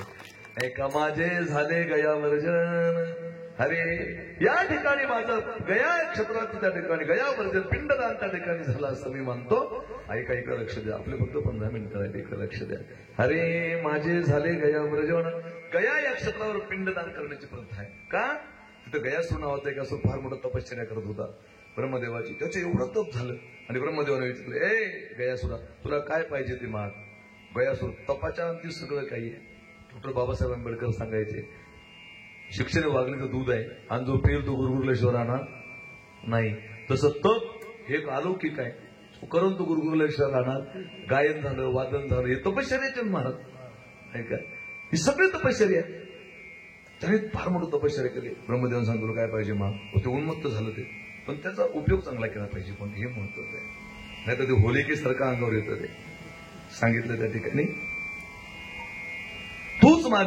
काय मागायचं ते. ब्रह्मदेव म्हणला अरे असं काय करतोय, मी तुला वरदान देतोय. नाही म्हणले ब्रह्म्या तुला काय पाहिजे ते माग. ब्रह्मदेव घाबरले, तर अवघड झालं. उलटा चोर कोतवाल कुठाटे. ब्रह्मदेव भगवान विष्णूकडे गेले, म्हणले चतुरातो शिरोमणी. ते असं म्हणते भगवान विष्णू त्याच्याकडे गेले गयासुराकडे. ए गयासुरा तुला काय पाहिजे माग. गयासुर म्हणले ए विष्णू तुला काय पाहिजे ते माग. भगवान विष्णू चतुरातो शिरोमणी. परमात्मा म्हणले ऐक देशील मला. ओ माग. वचन घेतलं. म्हणले तुझं शरीर पाहिजे मला, त्याच्यावर यज्ञ करायचा आहे. ते वचनात बसलं. ते म्हणलं ठीक आहे देवा. आणि त्याच्या हृदयावर यज्ञ कुंड केलं आणि यज्ञ झाला फार मोठा. आता देवाला वाटलं की आता यज्ञ झाल्यावर हे बदलं, मग तसंच उठलं पुन्हा. एक एक को चुन चुन के मारूंगा. काय भगवंत मुले अवघड झालंय. आता बदल व्हायला पाहिजे थोडा तरी. काही लोक एवढं कीर्तन ऐक, प्रवचन ऐक, सगळं ऐक, पण ते म्हणजे हे महाराज लोकांना कामाचे अशी हरामी पाहिजे झाली. त्याला काय घेणं नाही, ना देव ना धर्म ना काय हे ना काय हे. ऐका अशा लोकांना डोकं नाही लावायचं तुम्हाला सांगतो मी. काही लोक असतातच त्या ठिकाणी नाही का. ते म्हणते हे महाराज काय सांगायचं काम यांचं, तू ऐकू नको, तुझ्या वाचून राहिलं बी नाही ते नाही का. तसं त्या ठिकाणी असे असतात काही माणसं त्या ठिकाणी. आणि त्याच्यावर काही परिणाम झाला नाही. परमात्मा म्हणले आता याच्यावर काही परिणाम नाही. शेवटी परमात्म्याने आपलं सुदर्शन चक्र काढलं. सशंक चक्रम सगळे कुंडलम सपित वस्त्रम सर्वेक्षणम सारवक्ष तुलकस्तोकश्रियम नमामि विष्णू विष्णुभुजम. म्हणले ब्रह्मदेवा आपलं गयासुरा आता तुझा शेवट आहे, पण तुझ्या हृदयावर यज्ञकुंड झाल्यामुळे ते पुण्य तुझं शिल्लक आहे. म्हणून त्या पुण्याच्या बदल्यात तुला काय पाहिजे ते माग. म्हणले देवा तुझ्या तडाख्यात तुला शिशुपालासारखे सुटले नाही, मी काय सुटणार आहे. एकच विनंती आहे तुला, मला एकच दे. या क्षेत्राला गया हे नाव पडावं, माझ्या नावाने क्षेत्र ओळखलं जावं. आणि इथं जो त्याच्या मायबापाचं पिंडदान करेल तो पापी असो पुण्यवान असतो, त्याचा उद्धार व्हावा. तेव्हापासून गया क्षेत्रावर पिंडदान करण्याची प्रथा त्या ठिकाणी सुरू झाली. पण तुकोबराय सांगतात मला ते करण्याची गरज नाही, कारण मी स्वतः सक्षम आहे. मी माझं पिंड. आणि शास्त्र असं सांगतं की ज्यांचे मुलं चांगले निघले त्यांच्या मायबापाला इथं बी सुख आहे. सगळ्यात श्रीमंत माणूस येतो की आपलं पोरगं जर मालेगावला गेलं तर मायबाप निवांत झोपले पाहिजे. रात्री 12 वाजता तरी आलं की माझं लेकरू क्लिअर घरी येईल, त्या ठिकाणी मला त्याचं टेन्शन नाही. ते सुख आहे जीवनातलं सगळ्यात मोठं नाही का. नाही तर मायबापाला टेन्शन राहतं, तिकडून झोके खाती येईल का, कुठं ते येईल का, डाब्यावर बसतो का, फार चिंता असते मायबापाला नाही का. आणि म्हणून ती चिंता मायबापाला असू नये. आणि आपल्या लेकराला कुठं न्यायचं, आपलं मायबापाचा उद्धार करायचा की मातीत घालायचं. कुळी कन्या पुत्र होती जे नाही का. महाराज त्या ठिकाणी सांगतात 42 कुळे 21 कुळे जेणे उद्धरली हेतो न कळे खोली भाग्यमंदा. ज्यांचे मुलं चांगले निघले त्यांच्या मायबापाला चांगली गती मिळते. इकडे लक्ष द्या. 10 मिनिटं राहिले आपले. डोंगरीजी महाराजांचं भागवतरश्य नावाच्या ग्रंथामध्ये फार मोठी गोड कथा येते की आपल्या मायबापाला नरकात घालायचं का स्वर्गात घालायचं हे लेकराच्या हातात आहे. एक राजहंस आणि एक राजहंस, फार मोठी गोड कथा आली त्यांच्या याच्यामध्ये. एक राजहंशी आणि एक राजहंस असे उडत होते. उडता उडता एक वाळवंट लागला. फार मोठं झाड होतं. ते म्हणजे रात्रभर इथं मुक्काम करू, पण मुक्कामी कुठं राहावं. तिथं कावळाचं घर होते, कावळा राहत होता. त्या राजहंसानं आणि राजहंशीनं सांगितलं आम्हाला रात्रभर इथं राहू द्या. कावळा म्हणला राहा. पण ते राहिले तिथं. पण त्या कावळ्याची नजर त्या राजहंशींवर फिरली. कावळे असेच असतात, बस स्टँड लागी कॉलेज गेटावर, त्याला काय, त्याची नजर तर राजहंशींवर फिरली. आणि त्याने विचार केला काय झालं तरी राजहंशीने आपल्याला मिळावी सकाळी. आणि त्याला राजहंशीने हिसकून घेतली. बा असं करू नये. ज्ञानोबराय बोलतात हे असो आपली वनिता कुरूप जरी झाली परिभोगिता तेच बली जया बरी. ज्ञानोबरायचं फार गोड चिंतन ज्ञानेश्वरीमध्ये आलं. लोकांची धवलारे देखून या मनोहरे असे ती आपुली तनारे मुळावी केवी. लोकांचे चुनगतीचे मकान पाहून झुरल्यापेक्षा आपण आपल्या झोपड्यात आनंदित राहिलं पाहिजे. ती माणसं सुखी असतात ते करायचंच नाही. आपण आपल्याला जे दिलं भगवंताने. इंदोरीकर महाराज दररोज 1.5 लाख रुपये कमवते आणि मी म्हणलं मला दररोज भेटलं पाहिजे. झुरूच मरायचं की नाही. त्याच्यापेक्षा आपण आनंदी आहोत. तुम्ही आहे त्या ठिकाणी जर सुखी राहिला. तुम्हाला सूत्र सांगतो नाही का, वेळ झाली आपली, बस करू. एक सूत्र सांगतो, 4 गोष्टी इकडं लक्ष द्या. चालताना पुढे पहा, जेवताना मागे पहा, प्रपंचात खाली पहा आणि परमार्थात वर पहा. 4 सूत्र आहे. चालताना पुढे पहा, ऍक्सिडेंट होतील का? पण लोक येण्यासारखे करतात. एक पूर्वी सायकलवर निघलं नाही का, त्याने त्या ठिकाणी ते पाय दांडीवर घेतले. देखो मुझे पैर नाही. हात बांधून घेतले. देखो मुझे हात नाही. सायकलला गरका खाल्ला, खाली पडलं, उठलं, मुझे दात नाही. त्याला काय विनाकारण शायनिंग मारायची नाही ना. शायनिंग मारायचीच नाही विनाकारण. चालताना पुढे पहा, जेवताना मागे पहा. मागे पाहून याचा अर्थ असा नाही मागे पाहून जेवा. समजा एकदम चांगली भाजी झालेली आहे, 2 लोक जेवायचे राहिले अजून आणि ते भगवण्याचं मूड वाजू लागलं तरी म्हणा वा वा ताई काय भाजी झाली. अरे पण झाली ती, अजून 2 जण राहिले जेवायचे, त्याचा विचार कर. जेवताना मागे. प्रपंचामध्ये खाली पहा नाही का. ज्याचं 2 तालाचं मकान आहे त्यांना असं विचार करावा, मला तरी 2 तालाचं मकान आहे, माझ्या शेजारचं 1 तालात राहतो, त्याच्यापेक्षा मी श्रीमंत आहे, त्या 1 तालात राहण्याचा विचार करावा. मला तरी सलाबचं घर आहे, माझ्या शेजारचा पत्राच्या घरात राहतो, त्याच्यापेक्षा मी सुखी आहे, पत्राच्या घरात राहण्याचा विचार करावा. मी तरी पत्राच्या घरात राहतो, माझ्या शेजारी सपडात राहतो, त्याच्यापेक्षा मी सुखी आहे, छपराच्या घराने विचार करावा. मग तर राहायला छप्पर आहे, पण माझ्या शेजारचा त्या ठिकाणी एकदम त्या ठिकाणी झोपड्यात राहतो, त्याच्यापेक्षा मी सुखी आहे, झोपड्यात राहण्याचा विचार करावा. मी तरी झोपड्यात राहतो. काही लोक त्या ठिकाणी मुंबईमध्ये पालात राहतात, त्याच्यापेक्षा मी सुखी आहे. आणि जो पालात राहतो त्याने असा विचार करावा, मला राहायला तरी पाल आहे, पण लोकांचे फुलाखाली त्या ठिकाणी हाल आहे, फुटपाथवर मी त्याच्यापेक्षा सुखी आहे. तुमच्या जीवनात तुम्ही कधी दुःखी नाही होणार. ज्याच्याकडे 4 व्हीलर आहे त्याने असा विचार करावा, मी 3 व्हीलरचे लोक आहे, त्याच्यापेक्षा मी सुखी आहे. त्याच्याकडे 3 व्हीलर आहे, मी विचार करावा माझ्याकडे 3 व्हीलर आहे, 2 व्हीलर आहे, त्याच्यापेक्षा मी सुखी आहे. 2 व्हीलरने हा विचार करावा, माझ्याकडे तरी मोटरसायकल आहे, हा सायकलच आहे, त्याच्यापेक्षा मी सुखी आहे. सायकलवरने हा विचार करावा, माझ्याकडे सायकल आहे, दुसरा पायी चालला, त्याच्यापेक्षा मी सुखी आहे. आणि जो पायी चालतो त्याने विचार करावा, मी तरी पायी चाललोय, पण काही लोकांना पायीच नाही, त्यांच्यापेक्षा मी सुखी आहे. तुमच्या जीवनात तुम्ही कधीही दुःखी होणार नाही. पण तुम्ही वर पाहता इतकं चांगलं झालंच कसं, झुरू झुरू मनशेल नाही का, हे कधीच नाही. म्हणून ज्ञानोबाराय बोलतात, लोकांची धवलारे देखून या मनोहरे असं ती अपुरी तनारे मुळावी केवी. शूद्रा घरी आगवी पक्वान्य आहे ती बरवी, ही दुजे केवी सेवावी दुर्बळ. लय सांगण्यासारखे आपली वेळ संपली, इकडे लक्ष द्या. आणि म्हणून त्या ठिकाणी तो कावळा होता, त्याची नजर गेली त्या कुणावर, म्हणजे तुम्ही आई सगळी बसलेली, त्याने हिसकून घेतली ती. त्या तत्कालीन त्यावेळेचा एक नामवंत वकिलाकडे तो त्या ठिकाणी राजहंस गेला की त्यांनी माझी बायको त्या ठिकाणी हिसकावून घेतली बलात्कारानं, तुम्ही माझी मला परत करा. पण कावळ्यानं बरोबर ध्यान तुला कोणाकडे गेला, तो मागच्या दरवाजाने त्या साहेबाकडे गेला. त्या काळातले वकील बरं का, त्यांचा न्यायदाता त्यांच्याकडे गेला. कावळ्याला विचारून म्हणले, साहेब तुम्हाला एक विनंती करतो, तो कंप्लेंट घेऊन आला तुमच्याकडे, काही झालं तरी चाललं, पण न्याय आपल्याकडून द्या. कावळा म्हणला. मग वकिलाने विचारलं, काही हरकत नाही, मी तो न्याय देतो, पण तू काय देशील मला. म्हणजे दरवर्षी पितृपक्षात आम्ही पितृलोकातून खाली येतो, तुमच्या मायबापाचं काय चालू आहे वर सगळ्याचं मी सगळं सांगेन, फक्त एवढं खोटं काम आपल्यासाठी करा आणि ती मला भेटली पाहिजे. याच्यासाठी लय लोक मेले, काय झालं तरी.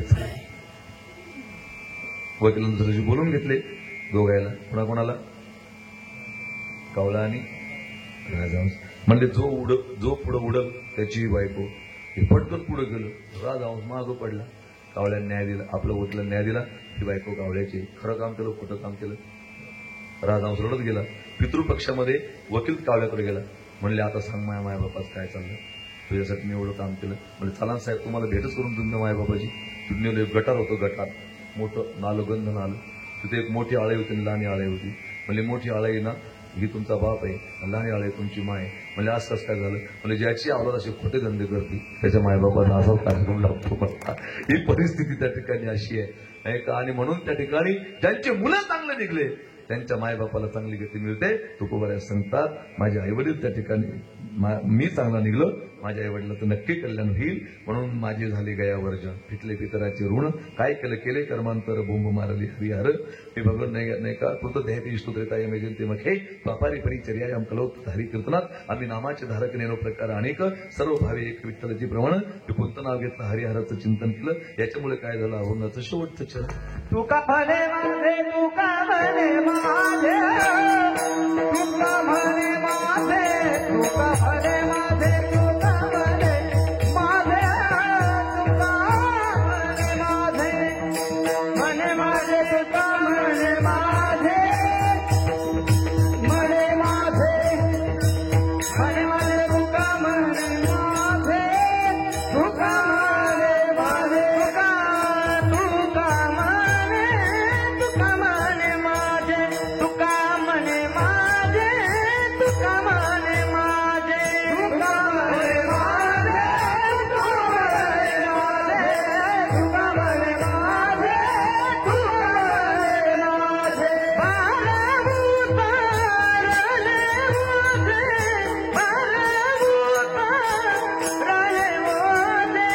माझे गाणे माझे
गाणे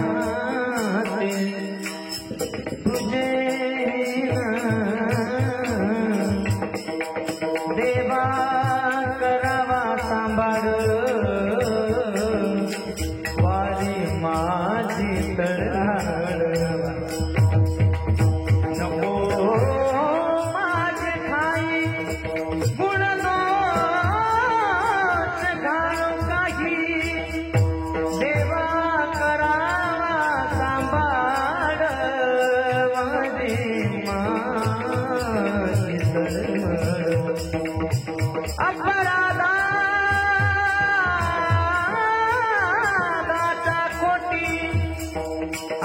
अपराधाचा कोटी तुका मने घाला पोटी देवा करावा सांभाळ वारी माझे तळमळ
विठाला विठाला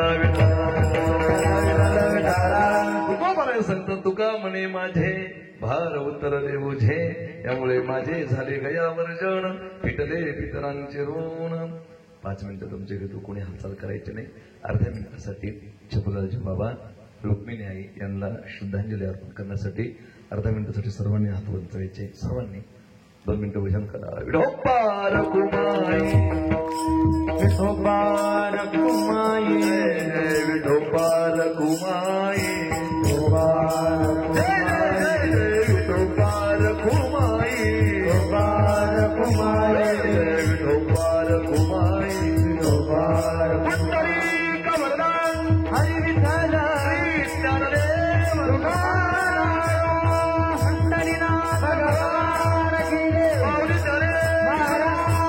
जय विठोबार कुमाई की जय विठोबार कुमाई विठोबार कुमाई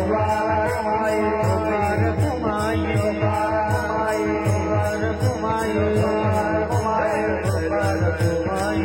विठोबार कुमाई विठोबार कुमाई विठोबार कुमाई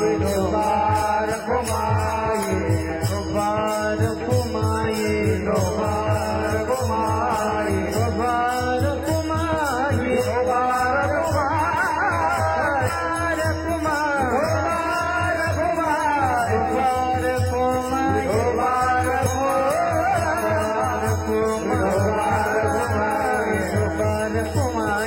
विठोबार कुमाई विठोबार कुमाई विठोबार कुमाई विठोबार कुमाई विठोबार देव तुकाराम पंढरीनाथ भगवान की जय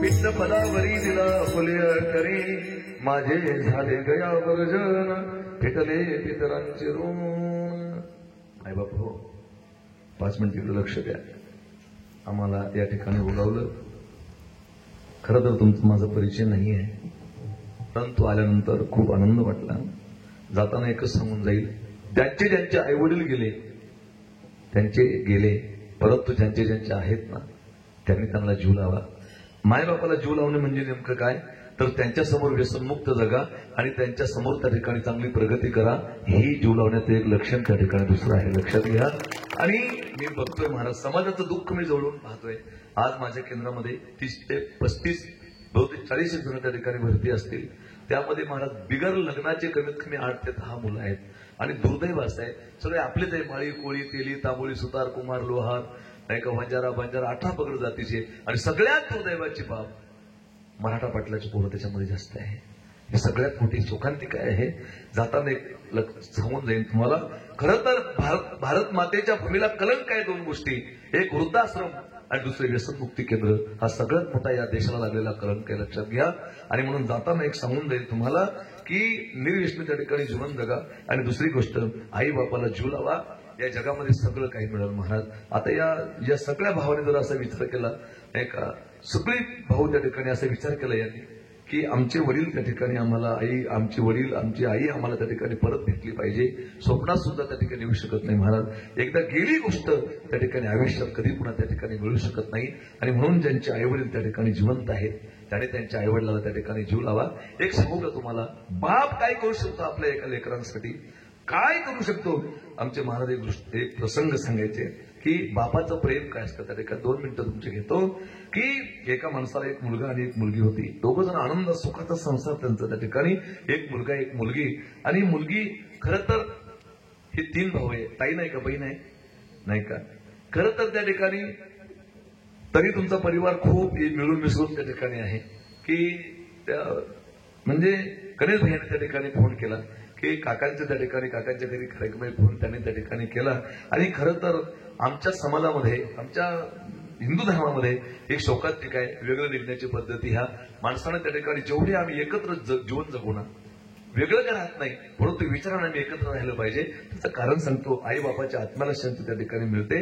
सहज त्या ठिकाणी अंगूरच्या दुकानावर गेलो, अंगूरच्या ठेल्यावर गेलो आणि त्या दुकानदाराला विचारलं मी, अंगूर काय भाव आहे. तिथं काही अंगूर त्या ठिकाणी असे घसामध्ये लटकले होते आणि काही अंगूर तिथं लोड गाडीवर होते. मी म्हटलं अंगूर काय भाव आहे. म्हणले 50 रुपये किलो आहे आणि पडलेली जी आहे ती 30 रुपये किलो आहे. मी त्या घसातला एक अंगूर तोडून पाहिला, तुम्हाला गोड लागला. नंतर त्या खाली पडलेला होता त्याच्यातला एक खोट पाहिला, तोही तसाच लागला. मी म्हटलं दिसायला सारखे, याच्या त्या ठिकाणी रंग सारखा आहे, हे खायला सारखे आहेत, मग 20 रुपयाचा याच्यात फरक का. त्याने सांगितलं महाराज हे सगळे एकत्र आहेत आणि हे सगळे वेगळे वेगळे आहेत त्या ठिकाणी, त्याच्यामुळे याची किंमत त्या ठिकाणी कमी आहे. बस आमचं जीवन तसंच आहे. भजनी मंडळ असो का महाराज मंडळी असो का भाऊ असो का जावा असो, हे जोपर्यंत एकत्र दिसतात ना तोपर्यंत त्याची किंमत समाजामध्ये वाढलेली असते. पण जेव्हा ते वेगळे वेगळे वाटतात ना तेव्हा त्याची किंमत त्या ठिकाणी समाजामध्ये कमी होत असते. म्हणून सगळे त्या ठिकाणी आपली अनेक आपणे होते हे आणि आपले आपल्या जवळ त्या ठिकाणी असावे. तुम्हाला सांगतो हे जीवन आहे, एकदा गेले की पुन्हा त्या ठिकाणी परत मिळत नाही. परंतु आई बापाचं प्रेम सांगतो तुम्हाला काय असतं ते. एकदा खूप मलाही आई नाही महाराज, एक वडील आहेत एका जागेवर त्या ठिकाणी, आता त्यांची सेवा करतोय. खरं म्हणजे कथा वगैरे त्यामुळे बंद केल्या. परंतु जाताना सांगतो एका वडिलाची आणि आईचे त्या ठिकाणी काय प्रेम असू शकतं लेकरांमध्ये. आमचे मला एक प्रसंग सांगायचे, बाप काय असतो तो. आणि प्रसंग सांगून वेळ घेत नाही, खूप वेळ लागेल. परंतु त्या ठिकाणी प्रत्येकाने आईचे गोडवे गायले. आई म्हणजे काय असते, दुधावरची साय असते, लंगडाचा पाय असते, वासराची गाय असते, मंदिराचा कळस असते, अंगणात तुळस असते, संतांची वाणी असते, गंगेचं पाणी असते. आई असं एक नाव असतं, घरातल्या घरात गजबजलेलं घोड असते, गाव असतं. आई असते जीवनाची शिदोरी, जोपर्यंत आहे तोपर्यंत कळत नाही आणि एकदा गेली की आयुष्यात कधीच मिळत नाही. तिचं नाव माय आहे, तिला आई म्हणतात. आणि सगळं काही मिळेल जगामध्ये, आई वडील मिळत नाही, पण आहे तोपर्यंत त्यांची सेवा केली पाहिजे. लोक गेल्यानंतर खूप मोठे मोठे कार्यक्रम करतात, काही फायदा नाही महाराज. आहे तोपर्यंत त्यांची सेवा करावी. आमची माझा एक प्रसंग, छोटासा प्रसंग आहे, मी सांगणार होतो खूप मोठा प्रसंग आहे, थोडं सांगून वेळ घेत नाही तुमचा. त्या वडिलाने त्या ठिकाणी, वडिला दम्याचा आजार होता. ऐका तुम्ही, पश्चाताप होतो नंतर पण वेळ निघून गेली असते. वडिलाला दम्याचा आजार होता आणि दम्याचा आजार त्या ठिकाणी असताना त्यांना दम यायचा, आभाळ आला की त्या ठिकाणी त्रास व्हायचा. आणि एक दिवस आणि मुलगा त्या ठिकाणी ड्युटीला, जवळ 4 किलोमीटरवर सिटी आहे, त्या सिटीमध्ये जर ड्युटी त्या ठिकाणी करायचं, 3-4 किलोमीटरवर मोठं त्या ठिकाणी गाव आहे आणि तो खेड्यावर त्या ठिकाणी राहत होता. आणि तो ड्युटीवर त्या ठिकाणी घरी आला, संध्याकाळचे 5 वाजले होते. वडिलांनी सांगितलं बाळा माझा जो पंप आहे तोही त्या ठिकाणी त्यातल्या गोळ्या संपल्या, खायच्याही गोळ्या संपल्या आणि त्या ठिकाणी माझा दम कोंडा होतोय, मला त्या ठिकाणी गोळ्या आणून दे. गोळ्या सांगितलं दिवसभर ड्युटी केली मी आणि तुम्ही खुशाल त्या ठिकाणी मला त्रास देत नाही, थांबा आजच्या दिवस रात्रीतून काय होत नाहीये. अरे बाळा मला लय त्रास होतोय माय, तेवढं त्या ठिकाणी आणून दे रे, कारण मी खूप परेशान आहे. अहो बाबा मी दिवसभर ड्युटी केली आहे. ठीक आहे बाळा काही हरकत नाही. सगळ्यांनी त्या ठिकाणी म्हातारा त्या दिवशी कमी जेवलं, म्हातारा त्या ठिकाणी झोपलं आणि झोपल्यानंतर त्या ठिकाणी म्हातारा दररोज राम कृष्ण हरी आवाज यायचा. पण आज त्या ठिकाणी 7:30 वाजले तरी म्हाताऱ्याचा आवाज नाहीये. तेवढ्यामध्ये सोनबाईनं पोराला सांगितलं करे बाबाचा आवाज नाही आज. पोरं त्या ठिकाणी गेले आणि म्हाताराला एक सवय होती, जुना शिकलेला म्हातारा होता, म्हाताराला एक सवय होती की ती डायरी लिहून ठेवायची. काही लोकांना सवय असते की कुठे गेलो काय केलं, जे प्रसंग जीवनामध्ये घडले ते दिवसभराचं त्या ठिकाणी लिहून ठेवायचं. असं ते म्हातारा नेहमी लिहून ठेवायचं. आणि एक दिवस त्या ठिकाणी परिस्थिती अशी झाली, त्या दिवशी की म्हाताऱ्याला जाऊन पाहिलं. नंतर त्या ठिकाणी सोनबाई उठायला गेल्या. मामा उठा, काहीच नाही हालचाल, काहीच नाही. तेवढ्यात पोरगा आलं आणि पोराने त्या ठिकाणी सांगितलं बाबा उठा. म्हातारा गत प्राण झालं होतं. म्हाताऱ्यानं त्या ठिकाणी जगाचा निरोप घेतला होता. खूप मोठा पश्चाताप झाला. पण दायऱ्याच्या दिवशी घर सारवणं वगैरे त्या ठिकाणी चालू होतं. तर म्हाताऱ्याची डायरी त्या ठिकाणी हातात पडली त्यांच्या. तेवढ्यामध्ये त्या ठिकाणी ती डायरी त्यांनी म्हाताऱ्याची जवळ घेतली आणि ती डायरी बघायला लागला. त्यात म्हाताऱ्याने एक शीर्षक लिहिलं होतं, माझ्या जीवनातला सुख आणि दुःखाचा एकदाच आलेला प्रसंग.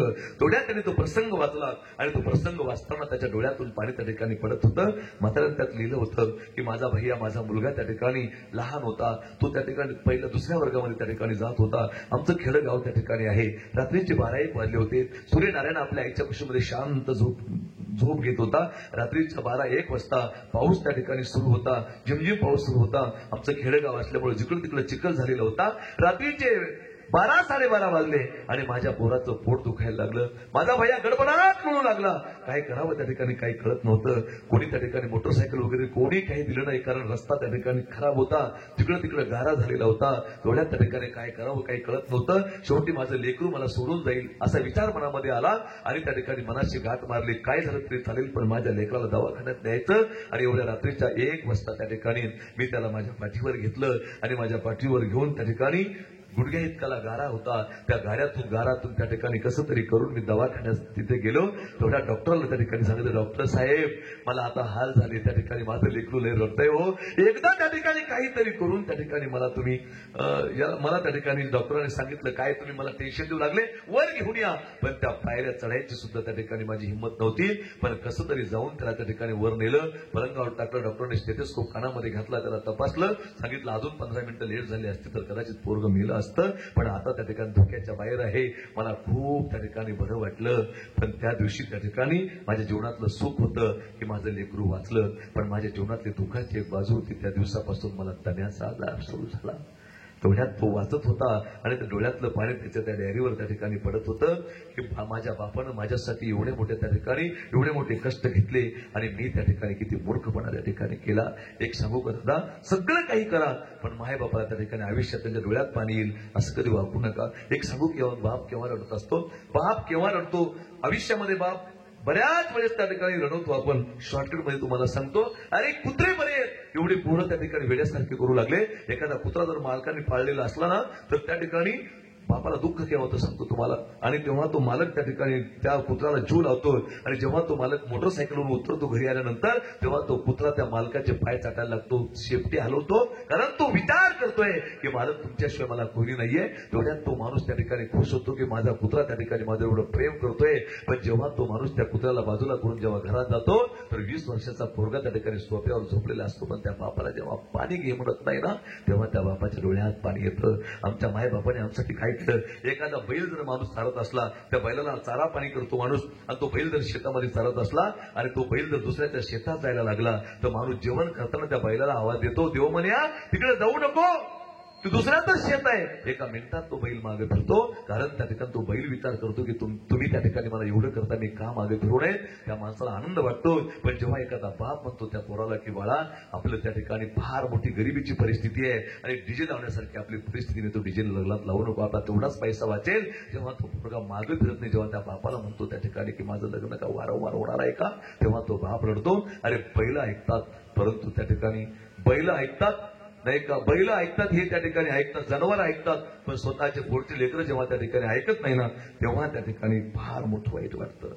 आणि म्हणून एक कधीतरी त्या ठिकाणी जो सर्व घराला त्या ठिकाणी बरोबरी करतो ना तो बाप असतो. गड्या ऐकायचंय तुम्हाला नाही का, तुम्ही सगळे बघा घरातले सगळा कारभार बाप पाहतो आणि जेव्हा दिवाळीचा बाजार करतो तो बाप प्रत्येक जण विचारतो मला कपडे आणले का, मला कपडे आणले का. पण आठवा तुम्ही आतापर्यंत तुम्ही कधी त्या बापाला विचारलं का, पप्पा तुम्ही सगळ्याचे विचारू लागले, तुमची बनेल फाटलेली आहे, तुम्ही कधी तुम्हाला कपडे आणले का विचारला आतापर्यंत कोणी असा प्रश्न कोणीच नाही विचारला नाही का. तुम्ही ऑब्झर्व करा तुमच्या जीवन त्या ठिकाणी मागचं जाऊन की तुम्ही एखाद्या वेळेस बापाला विचारलंय का तुम्ही सगळ्याला कपडे आणले पप्पा पण तुम्हाला कपडे नाही का आणले, कधीच नाही विचारला आपण. हा तो बाप त्या ठिकाणी असतो. मला कविता वगैरे काही म्हणता येत नाही पण कवी पुण्यात तरी मुखातून मी ऐकली, त्याचे बोल फार गोड आहे की बाप काय असतो, बाप स्वाभिमानी बाळा, बाप कणखर कळा, त्याच्या हृदयात सुद्धा नादळूची संवेदना, त्याची पहाडाची छाती त्याचे हृदय गुलाब त्याच्या घामाच्या थेंबाला हिऱ्या मोत्याचा रुबाब बाप तलवार ढाल बाप पेटती मशाल बाप जागतो म्हणून घर झोपते खुशाल बाप घराचा तो पाया आई कळस त्यावर जेव्हा खचतो ना पाया तेव्हा कोसळ ते घर उलाढाली कर तो हा बाप फक्त घरासाठी शिव्या शापया जगाचे सारे घेतो आपुले माथी. कवीनं सांगितलं कधीतरी आपल्या बापाची उशी चाचपून पाहिली पाहिजे. ज्या दिवशी तुमच्या बापाची उशी तुम्हाला ओली लागली ना समजूला तुमचा बाप तुमच्या सुखासाठी रडलाय. तो असा आईसारखा कुठेही रडत नाही महाराज. तो एकांतात रडत राहतो आपल्या लेकराच्या सुखासाठी. कधीतरी आपण आपल्या मायबापाचा विचार केला पाहिजे. कवीनं फार सुंदर वर्णन केलं. बाप म्हणजे कसा रे जसा पाण्यातला मासा त्याच्या डोळ्यातला थेंब कोणा दिसणार कसा. आणि तो बाप केव्हा रडतो माहितीये का जेव्हा तो त्याची लेक वाटी लावतो. फार कठीण प्रसंग आहे महाराज. जी माणसं लग्नामध्ये असे बोटं घालून जेवतात ना आणि बोटं घालून ते अन्न खुंदतात ना अशा लोकांचा चिड येते मला.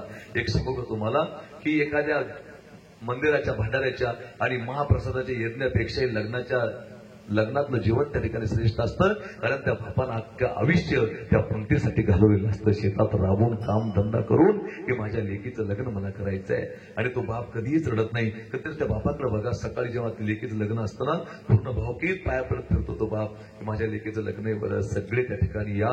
आणि सगळं त्या ठिकाणी तो एकांतात रडत राहतो. आणि जेव्हा ती मुलगी तिच्या घरी निघते जायला आणि जेव्हा ती गाडीमध्ये बसते तेव्हा ती एखाद्या चौऱ्या बावऱ्यासारखी इकडे तिकडे पाहते. तेव्हा ती काकू विचारते तिला काय झालं ग बाई काय बघते. ती म्हणते काकू सगळं दिसतं तिथं पण माझा बाप दिसत नाही ग. मला जाताना एकदा माझ्या दादाला मिठी मारू दे ना. मला जाताना एकदा माझ्या बापाला एकदा भेटू दे ना. एका कोपऱ्यात तो बाप रडत असतो. हळद लागलेली लेक त्या बापाच्या समोर जाऊन उभी राहते. बाबा येते मी आता. माझं काही चुकलं असेल तर मला माफ करा. येते मी त्या ठिकाणी आता. आणि जेव्हा ती पोरीला त्या ठिकाणी पाहतो तेव्हा त्या ठिकाणी तिला कडकडून मिठी मारतो. आत्मजेच्या विषयी पिता जैसा निराविलाशी ज्ञानोबराय बोलतात. आणि तो तिला आशीर्वाद देतो. तुझ्या डोळ्यामध्ये गंगा यमुना उभ्या का जामुली जा दिल्या घरी सुखी राहा. आणि जगंत करण तो बाप तिला वाटी लावतो. बाप साठवितो अश्रू वाट पाहे त्या क्षणाची जन्मभराची रडतो लेक जाताना सासरी. म्हणून कवीनं शेवटी सांगितलंय बाप थकल्यावरती त्याचा बनावा आधार नाही उपयोग पुढे किती घातले पितर. जोपर्यंत तो आहे ज्याचे गेले ते जाऊ द्या. आणि आई आणि वडील नाही का रुक्मिणी आई चहू बाबा दोघे त्या ठिकाणी तुम्हाला सोडून गेले. खरं तर त्या ठिकाणी महाराज दुःख कोणाच्या लवकर वाटेवर येऊ नये. खूप म्हातार झाल्यानंतर मायबाप जाईल नाही का परंतु गेल्यानंतर त्या ठिकाणी कधीच मिळत नाही महाराज. आई एक देवानं निर्माण केलेली एक अलौकिक कलाकृती त्या ठिकाणी आहे. आईची बरोबरी या जगामध्ये कोणी करू शकत नाही. आई काय असते सांगू तुम्हाला.